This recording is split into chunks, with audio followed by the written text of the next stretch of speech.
Selamat berjumpa kembali, saudara-saudara yang terkasih, di kanal Forum 195. Kanal kita bersama untuk mengasihi, melayani, memuji, dan menyembah Tuhan kita, Yesus Kristus. Damai kasih Allah menyertai kita semua. Saudara-saudara yang terkasih, kita bertemu kembali di season 7 episode ke-11. Di kesempatan ini, kita bersama melihat sebuah pertanyaan dari seorang sahabat yang diajukan berdasarkan dua video kita sebelumnya tentang pergerakan Rusia dan Harmagedon. Pertanyaannya tersebut di sini kita angkat menjadi judul video kita. Dia mendasari pertanyaannya setelah melihat semua pergerakan situasi dunia saat ini yang diawali oleh perang Rusia dengan Ukraina dan sekarang sudah semakin memanas dengan pecahnya perang antara Israel dan Hamas. Di dalam analisis sahabat tersebut, dalam keadaan samar-samar sudah mulai memunculkan 10 negara yang bisa menjadi 10 tanduk yang akan menjadi kendaraan anti-Kristus. Semua kekhawatirannya ini timbul dengan merefer pada video kita di season 6 episode ke-22 yang berjudul Pemerintahan dan Agama Dunia di bawah Anti-Kristus dan Israel sebagai batu loncatan Anti-Kristus. Saudara juga dapat melihat video yang ke-23 dengan judul Kesengsaraan Besar dan Harmagedon. Kedua link video ini dapat saudara peroleh di kolom deskripsi. Marilah, sebelum memulai renungan kita terlebih dahulu berdoa. Ya Tuhan, lihatlah situasi perang yang saat ini terjadi ya Allah. Sudah begitu banyak korban, terlebih bagi kalangan yang tidak mengerti apa-apa. Berikanlah hati yang damai pada setiap pengambil keputusan di sana, ya Allah, agar perang ini tidak berlarut-larut. Di balik itu semua kami percaya Tuhan punya rencana dan rencana Tuhanlah yang jadi. Terima kasih ya Allah. Di dalam nama Tuhan Yesus Kristus kami berdoa dan mengucap syukur. Amin. Saudara-saudara yang terkasih, marilah kita lakukan flashback sedikit dari season 6 episode ke-22. Di sana kita melihat bagaimana semua itu bisa terjadi, di mana Antikristus yang memang sangat membenci Israel dengan cerdik menggunakan Israel sebagai batu loncatan. Semua ini disebabkan Israel sudah sampai pada titik nadir kelelahannya dalam melawan Allah. Iya, Israel merindukan kedatangan Yesus Kristus yang telah berjanji memberi mereka kedamaian. Puncak takluk Israel ke kaki Tuhan Yesus Kristus dan menyerah kepada Allah. Sekalipun mereka menyadari bahwa mereka tetap harus melewati hukuman terakhir mereka yang lebih dahsyat dari Mesir, yaitu mereka harus melalui kesengsaraan besar. Saudara dapat membaca di Wahyu 12 ayat 1-6 dan dilanjutkan ke ayat 13-14. Dari sini kita tahu dari perempuan yang diburu oleh sang naga yang merupakan perwujudan dari iblis melahirkan juru selamat. Perempuan inilah perlambang Israel. Dan ini jugalah yang membuat target antikristus adalah Israel. Artinya, dari Israel lah muncul juru selamat dunia. Saudara-saudara yang dikasihi Tuhan, di episode ke-23 kita juga sudah melihat beberapa keadaan yang dapat kita lihat sebagai ciri-ciri akan munculnya penguasa dunia, atau disebut juga si pendurhaka atau antikristus. Ciri-ciri ini diantaranya yaitu: yang pertama, kerinduan Israel ingin hidup tentram dan damai dari negara sekitarnya, yang mana negara kecil ini dikelilingi kalangan anti-Yahudi. Yang kedua, pergerakan Rusia. Yang ketiga, seluruh negara dunia saling mencurigai satu sama lain. Saudara-saudara yang dikasihi Tuhan, ciri pertama di atas selanjutnya akan melahirkan ciri kedua. Berawal dari kegelisahan Rusia ketika melihat pergerakan negara-negara dunia, sehingga memaksa Rusia bergerak juga. Tujuan awalnya hendak menguasai Timur Tengah. Rusia sendiri membentang dari timur ke barat berkisar 8.000 sampai 9.000 kilometer dan berjarak ratusan kilometer di utara Israel. Kalau kita bandingkan dengan luas Indonesia, luas Rusia berkisar 8 sampai 10 kali Indonesia. Kata Rus muncul di Alkitab terjemahan lama di Yehezkiel 38 ayat 1 sampai 4, khususnya ayat 2 dan 3. Alkitab menyebutkan Raja Rus lah yang akan menginvasi Israel. Ditambah, asal-usul Raja Rus ini dari Mesek atau Moskow, yang posisinya sangat tepat di utara Israel.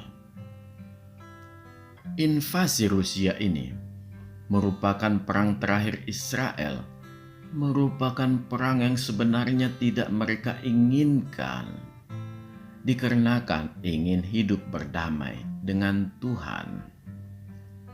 Artinya, bila perang yang diawali oleh Rusia ini terjadi secara global yang bisa menjadi perang nuklir, maka memanglah ini memungkinkan menjadi akhir segalanya atau akhir dunia. Mengapa saya mengatakan kemungkinan?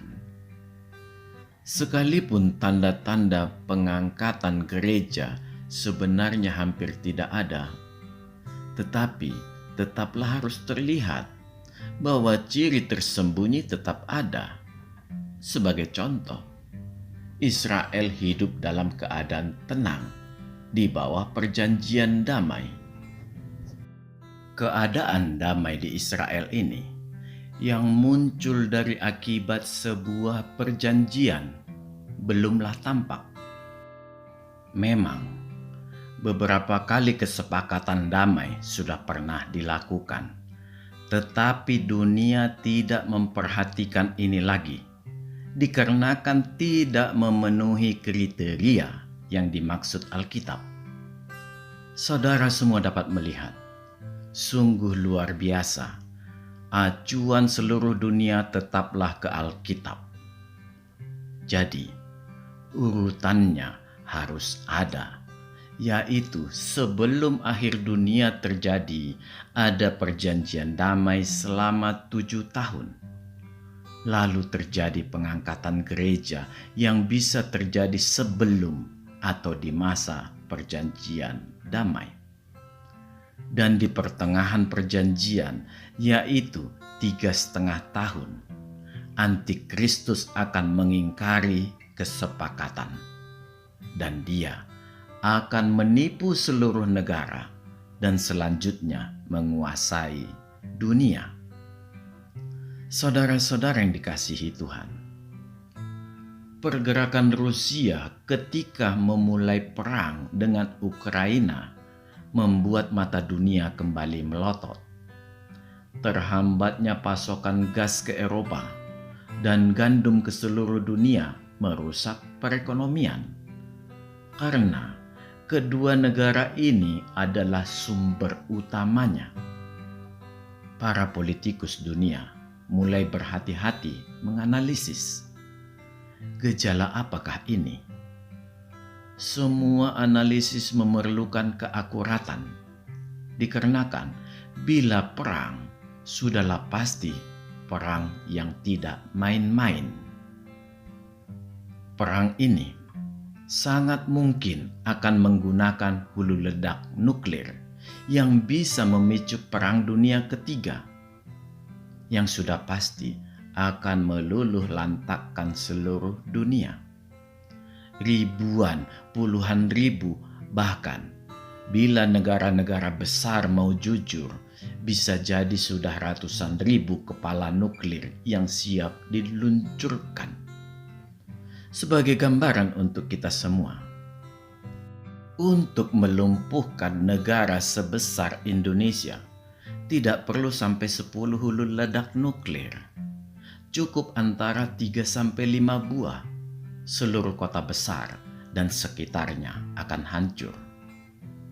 Saudara-saudara yang terkasih, bila kita melihat perang Israel dan Hamas ini sudah berlangsung lebih dari 1 bulan, sudah mulai terlihat terbentuk 2 kutub besar yang masing-masing terdiri dari 5 negara. Kutub pertama adalah pihak yang pro-Israel, yaitu Amerika Serikat, Inggris, Perancis, Australia, dan Norwegia. Sedangkan kutub kedua adalah pihak yang pro-Hamas, yaitu Rusia, Cina, Korea Utara, Iran, dan Afrika Selatan. Pertanyaan kita, apakah hanya ini negara yang terlibat? Sudah pasti tidak. Masih banyak nanti negara-negara yang akan terjun seperti Jerman, Italia, Belanda, Jepang, dan banyak lagi negara lainnya yang memiliki pemikiran sehat. Untuk wilayah yang dekat kita yang pro-Israel masih ada Singapura, Vietnam, Thailand, dan yang cukup menakutkan adalah India. India cukup banyak memiliki senjata nuklir yang mungkin akan berhadapan langsung dengan Pakistan, negara tetangganya, yang memiliki nuklir yang hampir sama tetapi berbeda agama. Apakah Hamas pernah berpikir jauh mengenai efek dari menyeret-nyeret perangnya ke masalah agama? Sudah pasti tidak. Yang bisa kita bayangkan akan sama seperti yang sudah-sudah, yaitu kehancuran segalanya. Yang jelas, 10 negara pertama bisa kita katakan adalah dedengkotnya pada saat awal ini. Yang mungkin agak meragukan hanyalah Afrika Selatan, karena mereka sudah merasakan pahitnya penderitaan akibat apartheid atau diskriminasi antar ras. Apapun itu semua, seluruh pengamat negara di seluruh dunia memusatkan perhatiannya ke Alkitab. Karena seluruhnya bermuara ke situ, baik secara sejarah masa lalu maupun kemungkinan yang akan terjadi di masa depan. Saudara-saudara yang terkasih, daerah yang menjadi ajang perang adalah daerah Gaza, yang sudah disebut di Alkitab lebih dari 4.000 tahun yang lalu. Di Alkitab Perjanjian Lama sendiri, kata Gaza tertulis sebanyak 23 kali, dan di Perjanjian Baru sebanyak 1 kali. Bila kita berlogika, maka memang perang ini tidak berkaitan dengan agama, tetapi memang melulu mengenai perebutan wilayah. Gaza sempat dimiliki Mesir dan akhirnya dikuasai oleh Israel pada tahun 1967. Perundingan Oslo pada 1993 memutuskan bahwa Gaza adalah wilayah otorita yang bukan milik Palestina. Jadi, secara de facto dunia internasional, Gaza adalah milik Israel sejak 1967. Jadi, sangat tidak tepat bila Hamas mendasarkan serangan mendadaknya dari sisi perjanjian internasional manapun, baik dari mulai abad 19 dan abad 20, yang memutuskan pembagian wilayah ke masing-masing Israel, Mesir, dan Yordania dengan memperoleh hak wilayah dengan luas yang sudah ditentukan. Hampir seluruh perjanjian internasional ditolak Hamas, termasuk perjanjian setelah Perang Dunia Pertama tahun 1916 antara Inggris dan Perancis, yang dikenal sebagai Perjanjian Sykes-Picot, yang dipersaksikan oleh Kaisar Rusia. Sekalipun Hamas tidak setuju perjanjian Oslo tahun 1993, tetaplah Gaza bukan milik Palestina, melainkan milik Mesir. Dan Mesir tidak tertarik karena dia sudah mendapat jatah. Di samping itu, secara geografis Gaza terpisah dari Mesir. Inilah yang membuat serangan Hamas ini tidak mendapat simpati dunia, kecuali bagi yang berdasarkan emosional agama. Saudara-saudara yang terkasih, Hamas sangat piawai bermain dengan menyeret-nyeret agama. Karena dengan bermain di situ, seluruh dunia terkena imbasnya. Sayang, banyak negara-negara Arab yang menentang Hamas ini, termasuk Arab Saudi sendiri. Bila kita melihat sekilas saja, tindakan Hamas itu sebenarnya sudah tidak fair, dikarenakan Mesir dan Yordania tidak diusiknya sama sekali. Padahal sama-sama memperoleh hak pembagian sesuai dengan perjanjian damai. Sedangkan Israel sendiri tidak berniat mengambil seluruh wilayah yang diberikan. Artinya, tidak semua diambil Israel karena mereka tahu itu bukan haknya. Mereka hanya berpatokan pada warisan Raja Salomo, dan ini pun tidak semua mereka klaim. Bila saja Hamas dan negara-negara yang pro-Hamas mau melihat sejarah awal kepemilikan tanah, maka seluruh wilayah tersebut adalah milik bangsa Israel melalui penguasaan kerajaan Salomo.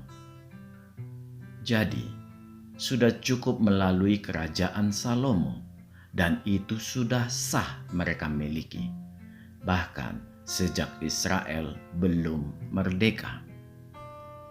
Oleh karena itu, tidak perlu sampai menyinggung otoritas Tuhan yang memberi perintah kepada Abraham untuk menguasai wilayah tersebut. Apakah pengakuan negara-negara pro-Hamas terhadap hal tersebut bisa terjadi? Itu jelas sebuah hal yang mustahil. Bila itu terjadi, bumi ini sudah damai sejahtera. Malah yang terjadi adalah yang sebaliknya. Mereka justru menyeret-nyeret ke masalah agama dan menyebarkan kebencian melalui anti-Yahudi. Saudara-saudara yang terkasih, serangan ribuan roket Hamas ke Israel pada 7 Oktober menyasar pemukiman padat Tel Aviv dan Yerusalem sangat mengejutkan seluruh dunia. Karena serangan ini dilakukan pada saat pagi di hari raya Sabat yang dihadiri banyak pelancong, bukan saja dari Israel, tetapi juga dari masyarakat Yahudi di Palestina yang berwarga negara Palestina. Inilah yang membuat Presiden Palestina mengutuk serangan Hamas ini dan menyatakan tidak turut bertanggung jawab terhadap segala tindakan Hamas. Semua sudah terlanjur, dan memang hal ini tidak akan bisa selesai sampai akhir dunia kelak. Semua dikarenakan kebencian pada bangsa Yahudi. Ya, gerakan antisemit sudah menyebar ke seluruh dunia. Disinilah ketidakjujuran banyak masyarakat negara-negara di dunia ini.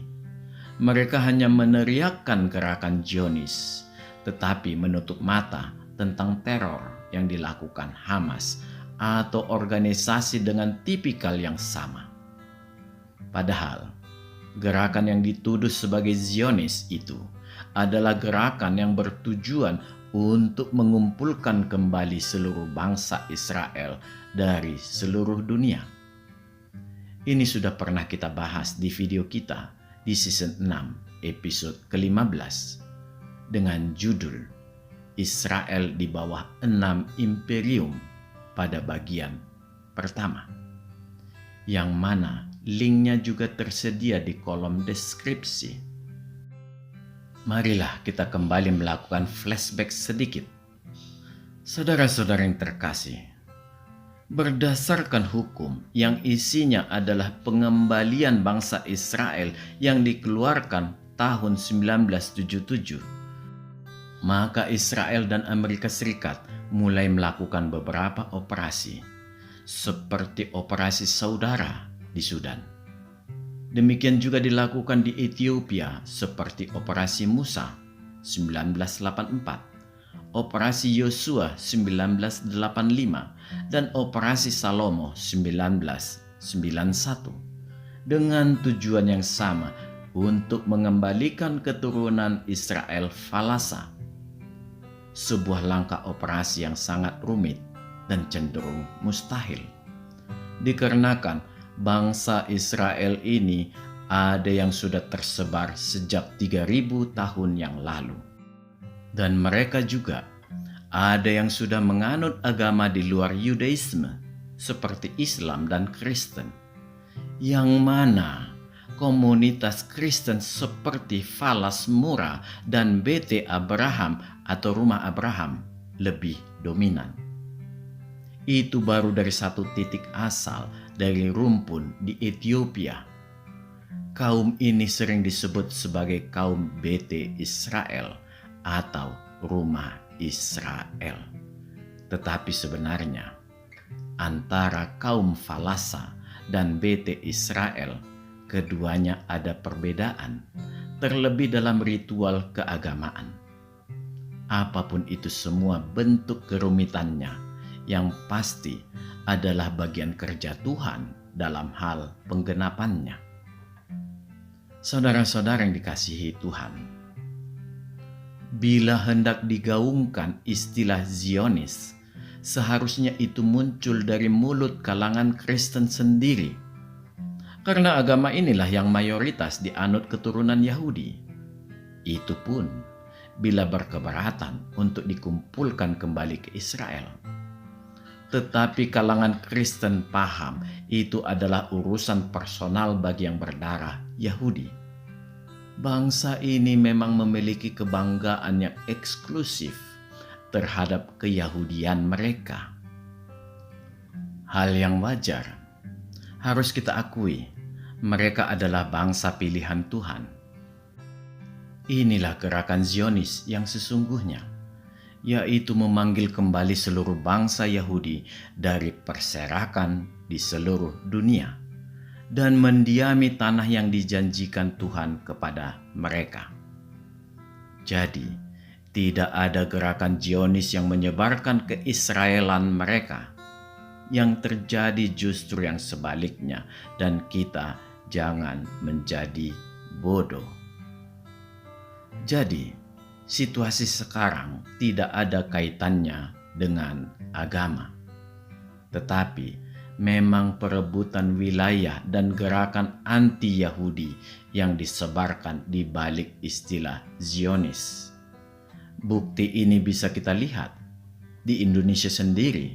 Tidak ada orang Kristen yang memakai long dress bagi para pria dan kerudung bagi kalangan wanita, sebagaimana yang dipakai kalangan Yahudi jauh sebelum Yesus Kristus lahir, dan bisa jadi sampai ke zaman Abraham, bahkan lebih.